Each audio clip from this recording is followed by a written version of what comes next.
I was 7 months pregnant when my sister smiled and said the nursery would not be mine to control forever.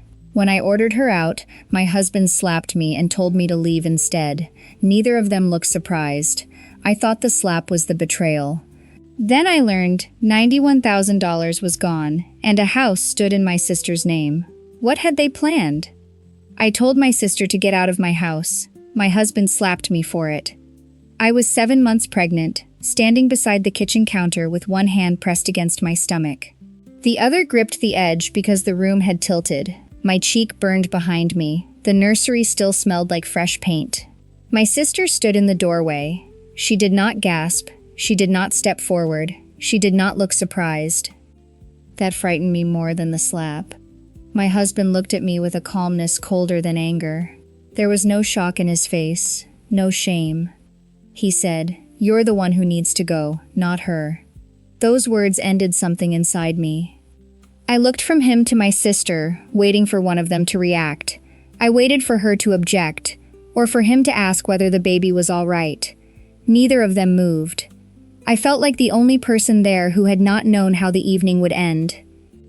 I wanted to argue. I wanted to remind him that this was my home, my marriage, and my child growing inside me. Then the baby shifted beneath my palm. That movement made the decision for me. I took my keys from the bowl by the door. I picked up my purse, my coat, and my phone. I did not pack clothes. I did not take my medical records. I left the box of baby things beside the stairs. I only knew I had to leave. When I walked past my sister, she did not move aside at first.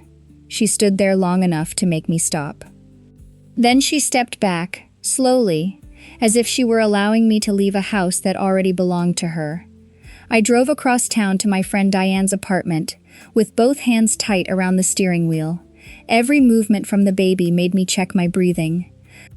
That night, I thought I had lost my husband and my home. I did not know that money meant for my workshop and my unborn child had been used to buy another house. 3 weeks later, a forensic accountant placed a deed in front of me. My name was not on it. My husband's name was not on it. My sister's name was. $91,000 had disappeared, and that deed was only the beginning. I used to believe the person who left the house was the one who lost. Much later, I understood that sometimes walking through that door is the first decision made by someone who refuses to be treated like a stranger any longer.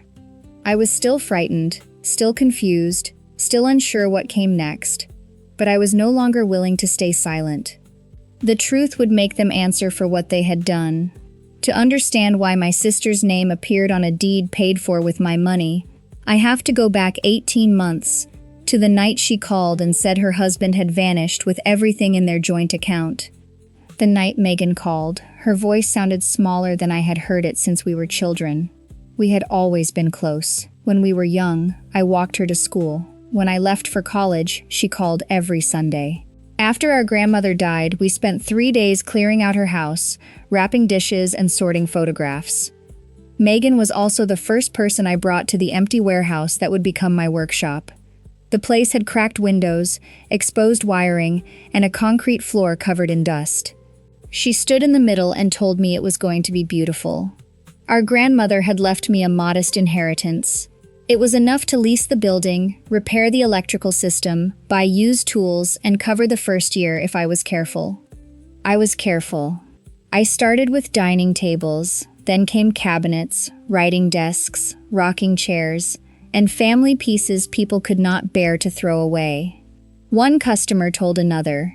Slowly, the empty warehouse became Bennett Restorations. I kept invoices, payment dates, before and after photographs, and serial numbers for valuable pieces.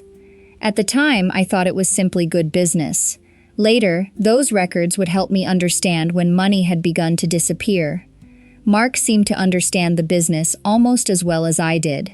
He handled our taxes, reminded me about insurance, organized spreadsheets, and knew which months brought the strongest cash flow. He often arrived at the workshop with coffee.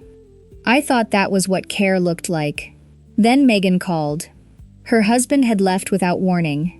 Their joint account was nearly empty. The rent was due within days, and she had no idea how to begin again. I drove 4 hours to pick her up. When we returned, Mark listened while she explained.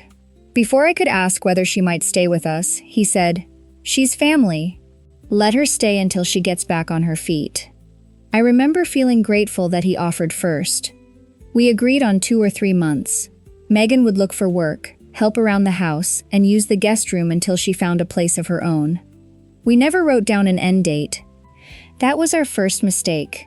I do not regret opening my door to someone in trouble. I regret believing that people who share your blood will always recognize boundaries you never say out loud. By the end of the 3rd month, Megan had stopped mentioning apartments. Mark had stopped asking. Instead, he handed her a separate house key. "You shouldn't have to feel like a guest," he told her. At the time, it sounded generous. I did not know that key was the first piece of my home my husband gave to my sister. Within weeks, she was deciding where things belonged in my kitchen, which opinions my clients should hear, and how I ought to live my own life. A few weeks after Mark gave Megan her own key, I came home and could not find the coffee mugs. She had moved them to another cabinet. The spices I used every day were gone because she said they were old. Client files had been pushed into a storage bin. New decorations covered the counters. When I asked why she had changed everything, Megan smiled and said, "I was only trying to make things easier." Mark stepped in before I could answer. He said she had spent hours helping and that I should be grateful. So I swallowed what I wanted to say. That became a habit. Megan started answering calls from clients. She called Bennett Restorations our business. She offered opinions about fabric and finish. She posted photographs of unfinished pieces without asking. Once, I heard her introduce herself as the person handling design. I wanted to correct her. I did not want to embarrass my sister in front of a customer. That silence cost me. 2 restaurant owners came to discuss restoring a set of dining chairs. The contract would have covered 3 months of overhead. Megan kept interrupting. She suggested changing the approved design. She said I was too cautious. Then she promised a delivery date my workshop could not meet. Mark laughed and called her the creative one in the family. The clients left politely. 2 days later, they hired someone else. When Mark and I were alone, I told him I felt humiliated. He said Megan had only tried to help. One lost contract was not a disaster. Family mattered more than professional pride. For the first time, I felt him using my kindness to keep me quiet. People rarely lose their place in a family in one night. It disappears a little at a time, whenever someone says the loss is too small to matter. Not long after that, I learned I was pregnant. I thought the baby might bring Mark and me closer. I thought Megan would understand that it was time to find her own place. Instead, she asked for every appointment date, she searched for baby names, she told me to reduce my hours, and reminded me she could help with the child. Mark gave her access to our family calendar so she could help us stay organized. From then on, she knew my medical appointments, my client meetings, when I would be away, and when large workshop payments were expected.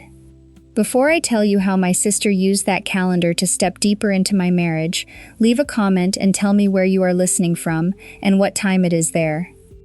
I like knowing whether my story is keeping you company during a quiet morning, a slow afternoon, or a sleepless night. At the time, I still believed she was only being overly involved. Then she began appearing at appointments I had never invited her to. The first appointment Megan attended was supposed to be routine. When I arrived at the clinic, she was already sitting in the waiting room with a magazine across her lap. She smiled as if we had planned to meet there. She said Mark had shared the calendar and that no woman should attend a prenatal visit alone. I reminded her that Mark was coming after work. When he arrived, he did not ask why she was there. He simply sat beside her. After the appointment, Megan asked him what he thought of the doctor before she asked how I felt. The moment was small, but I carried it home. Soon, she had an opinion about everything. She thought we should learn the baby's sex. She preferred a hospital birth. She disliked the name I had chosen. She wanted yellow walls instead of green. She said I should stop working before my body forced me to. Mark always gave me the same answer. She's only trying to help. When I objected, he said, "Pregnancy is making you sensitive." Megan also began making comments about me in front of other people. She said I worked too much, forgot things, looked exhausted, and refused to rest. At first, those remarks sounded like concern. Then I noticed how often she repeated them. She said them to Mark, my mother, and clients who stopped by. Once, she told a neighbor that I was under too much stress to think clearly. I did not yet understand why that bothered me. I only knew it felt as if someone was building a version of me that I did not recognize. One afternoon, I came home early and found Megan in my bedroom. She stood near the window, holding one of my ultrasound photographs. She had taken it from the drawer beside my bed. She did not jump, she did not apologize. Instead, she looked at me as though I had interrupted her. "I just wanted a better look at the baby," she said. I took the photograph from her hand and returned it to the drawer. I wanted to ask what else she had touched. I wanted to tell her to leave.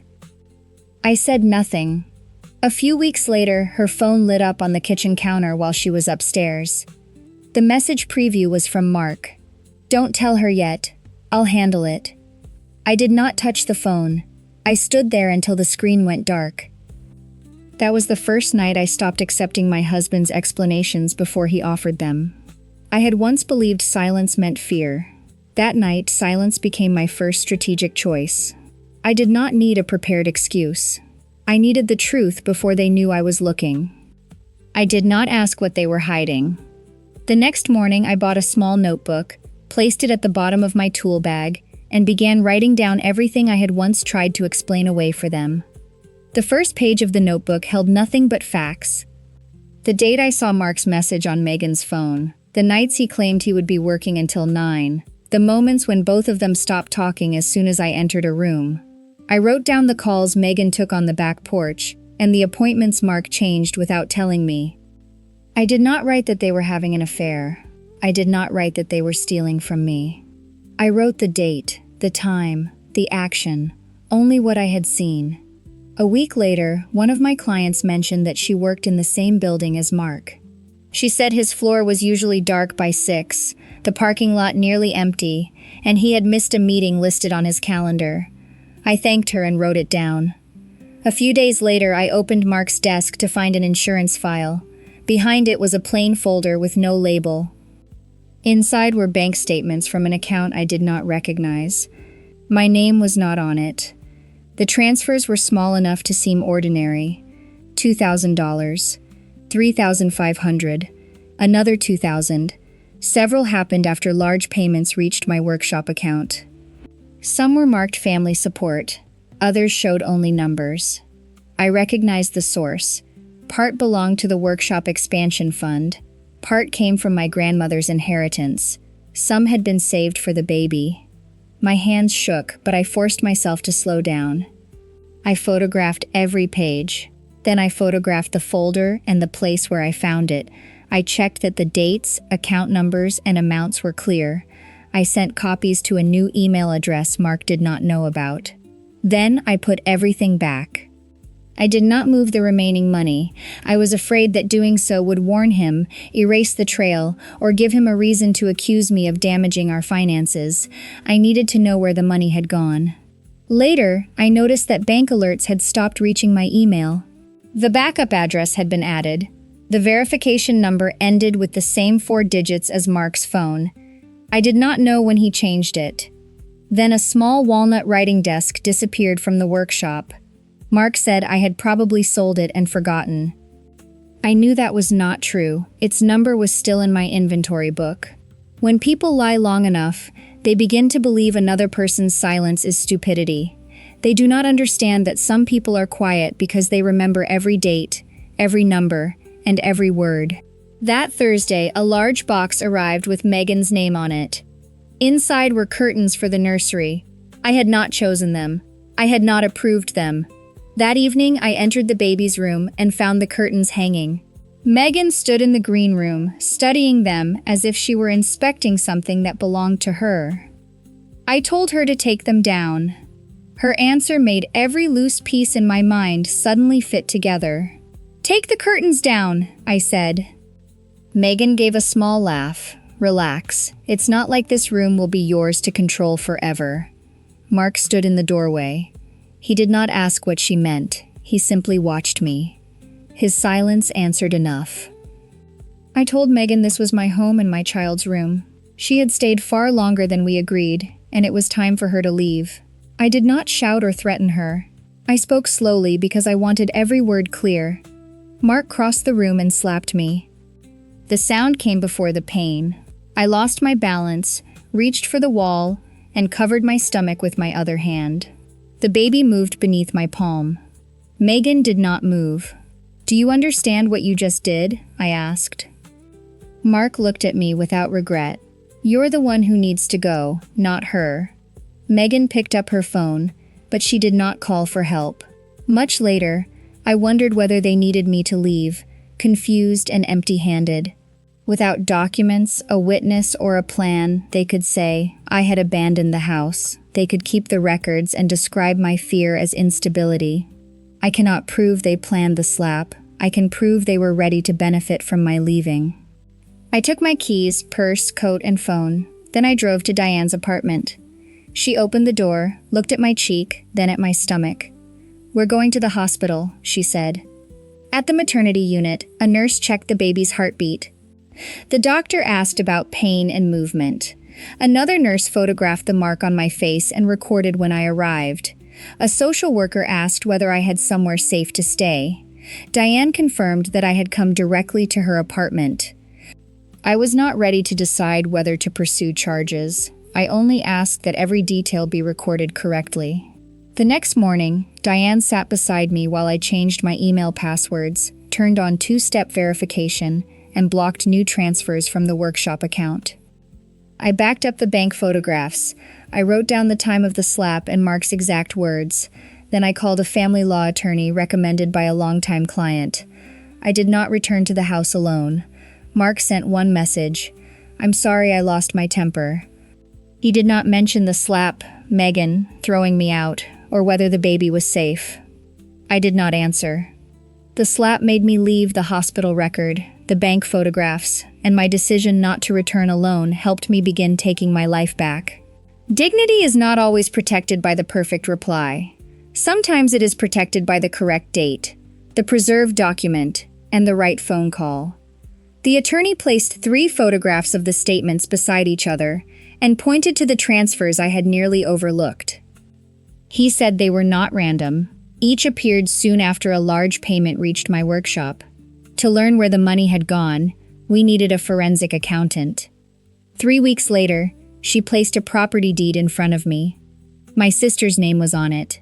3 weeks after Mark struck me, I sat at a long table while a forensic accountant marked every place my money had disappeared.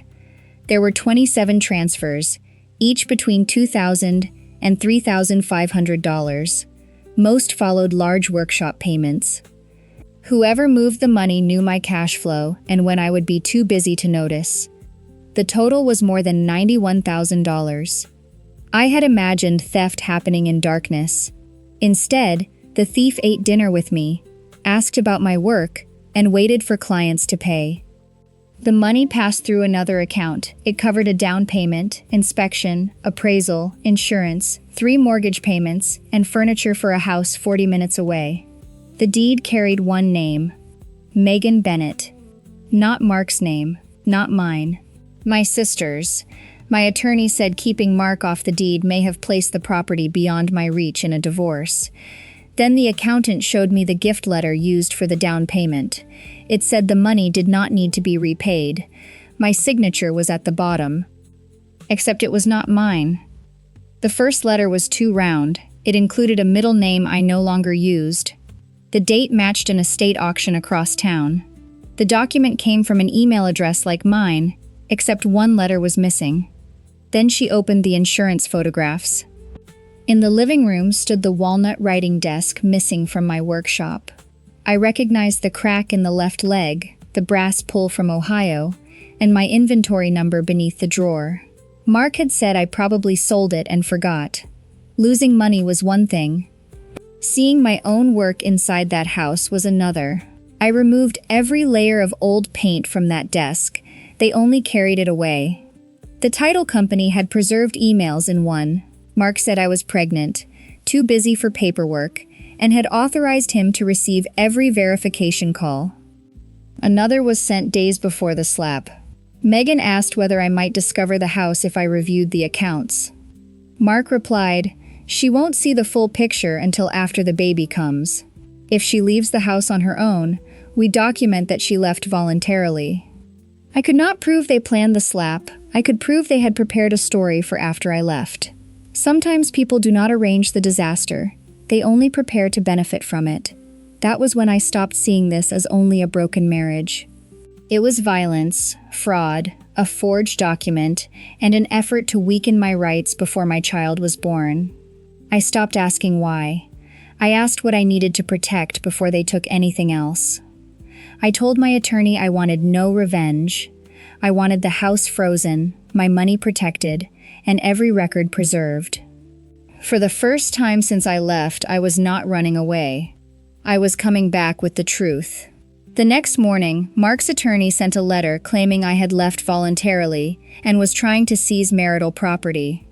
They did not know we had saved the email proving otherwise. The letter arrived the next morning. Mark's attorney claimed I had left our home voluntarily. It said Mark had never asked me to abandon the marriage.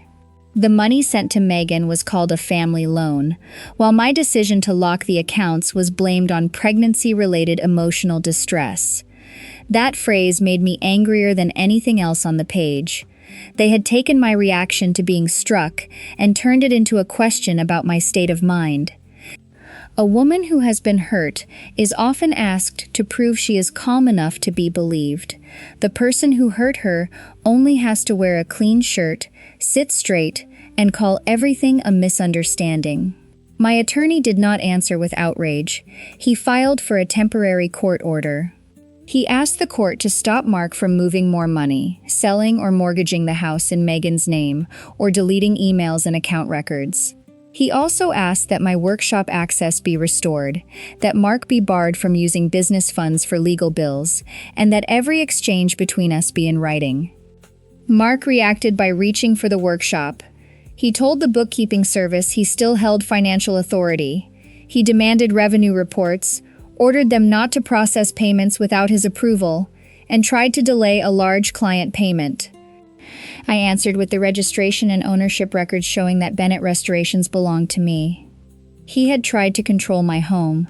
Now he was trying to cut off the one thing that allowed me to stand without him. At the first hearing, Mark looked calm.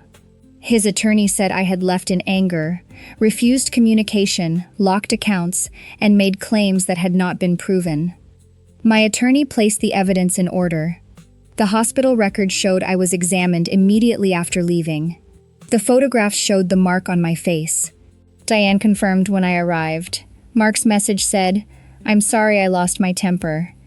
Then came the email about documenting that I had left voluntarily. Finally, my attorney presented the gift letter bearing a signature that was not mine.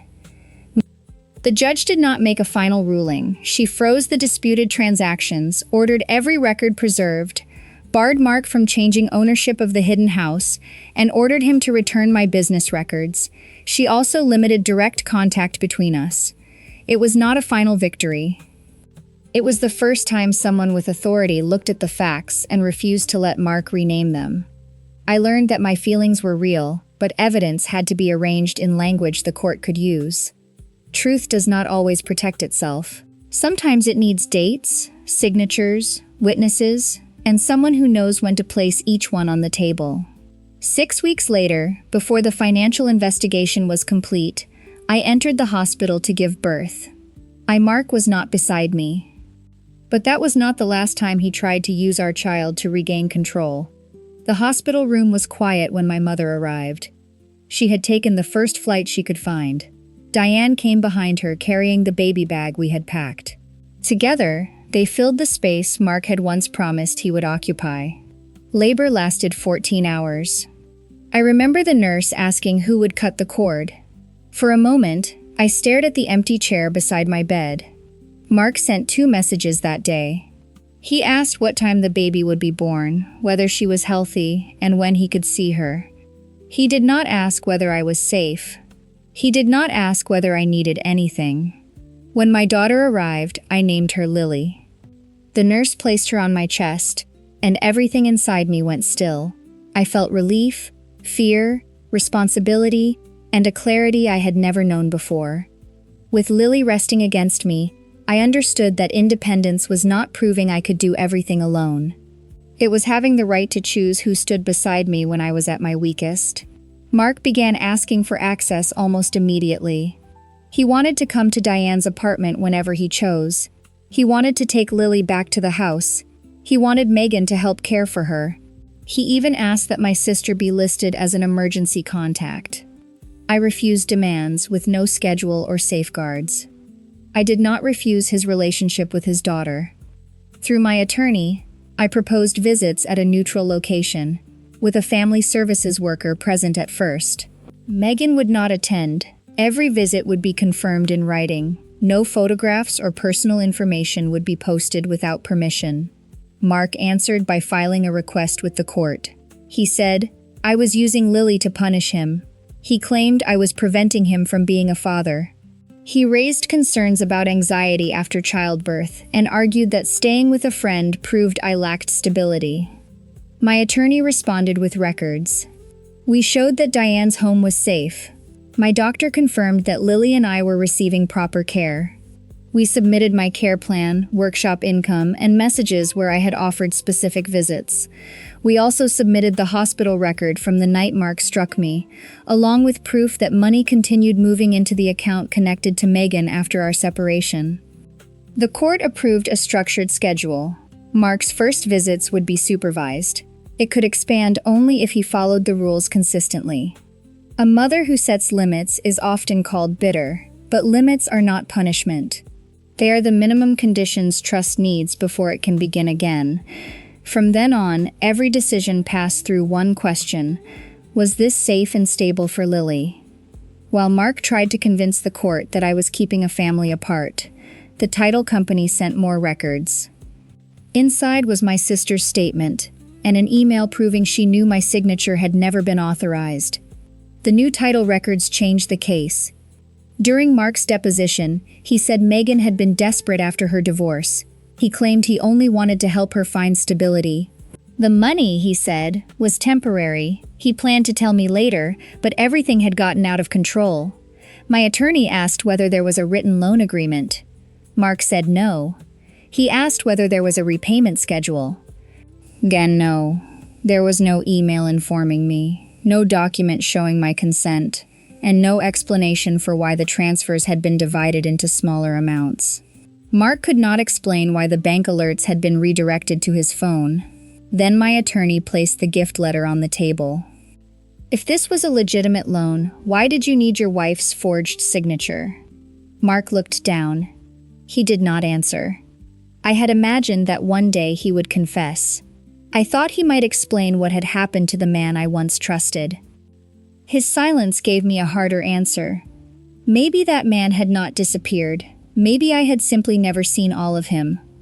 Megan's statement came next. She said she believed I knew about the house. Mark had told her the money was approved by the family. She claimed she had not reviewed the closing documents and believed the signature was real. Then my attorney showed her an email she had sent. Mark, thank you for making sure Laura never has to see the closing papers. Megan said she only wanted to protect me from stress during the pregnancy. My attorney asked why someone who had agreed to a purchase needed protection from papers she had supposedly signed. Megan had no clear answer. The walnut writing desk was also discussed.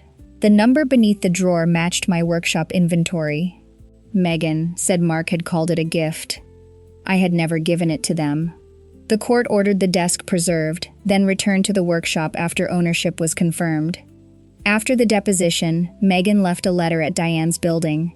She wrote that she never meant for things to go so far. She said she missed her sister and wanted to meet Lily.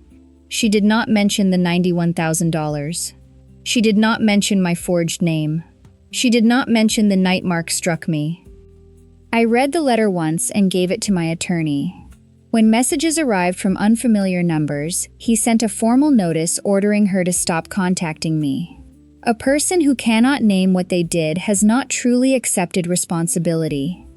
That was when I stopped waiting for an apology before allowing myself to move forward. Months later, the bank reports, property records, and sworn statements were placed before the court at the final hearing. Mark still called it help that had gone too far. This time, the consequences did not depend on what he chose to call it. The final hearing began with the records spread across 2 tables. Bank statements showed where the money came from. Their part came from my grandmother's inheritance. Both had been moved without my approval. The judge found that my inheritance remained separate property. The Mark had access for limited financial tasks, but he had used that access far beyond what I allowed. The gift letter was invalid. The house in Megan's name had been purchased with disputed funds. Mark was ordered to repay more than $91,000, along with interest and part of the forensic review cost. The repayment would come from his share of our marital assets. The house had to be sold or handled through the settlement so the money could be recovered. The walnut writing desk and other workshop property were returned to me. Mark did not lose everything. The court did not try to ruin him. The consequences matched what could be proven. The decision about Lily was handled separately. I was granted primary custody.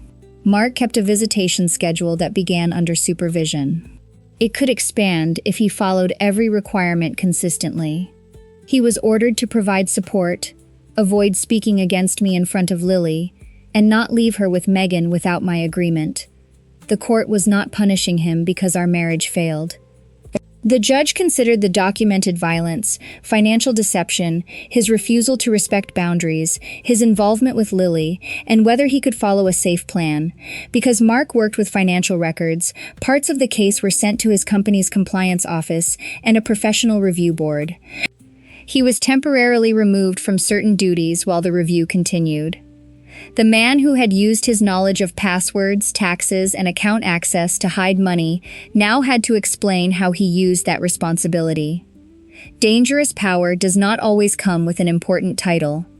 Sometimes it belongs to the one person in a household who understands every form, password, and number that everyone else is too trusting to check.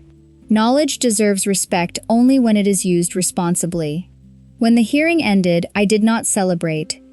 I felt relieved, exhausted, sad for the marriage I had believed in. Most of all, I felt free from the need to make Mark admit what he had done. Real justice rarely arrives with a dramatic speech or a hand striking a desk. It comes through months of waiting, legal bills, and pages that make you tired enough to quit. But sometimes, one honest signature can return what a forged one tried to take. 18 months after the night I was told to leave, I signed another document. This time, no one had copied my name. It was the deed to a small house with a room where I alone would choose the paint and curtains. I never moved back into the old house. Once the property dispute was settled, I chose to sell it. I did not want Lily growing up in rooms tied to the night Mark struck me. Keeping that house would not prove I had won. Sometimes we fight to recover something because we need the right to decide what happens to it. The house I bought was smaller. It had a room for Lily, a little yard, and a window facing a maple tree. No one had a key unless I gave them one.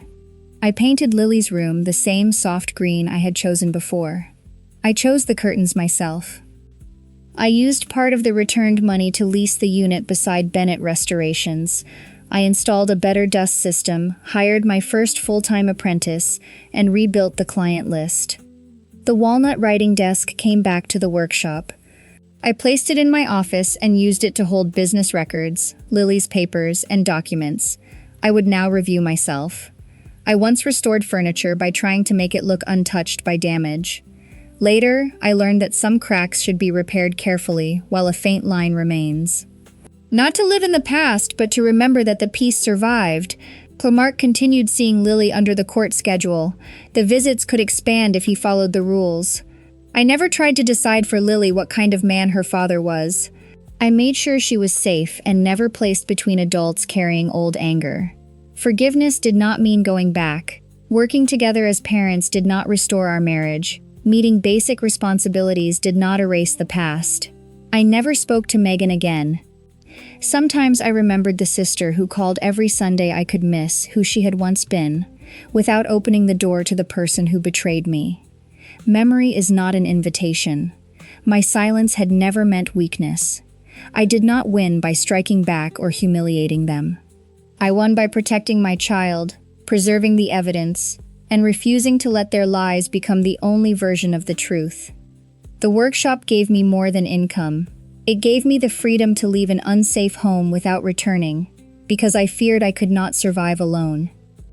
I still remember the night Mark said I was the one who had to leave. He was right about one thing. I needed to walk out, but he was wrong to think I left my life behind. I carried my child, the truth, and the strongest part of myself through that door. Everything else, I rebuilt with my own hands. If you were rating your satisfaction with this story from 1 to 10, what score would you give it? And in my place, would you have left that night, or stayed to confront them?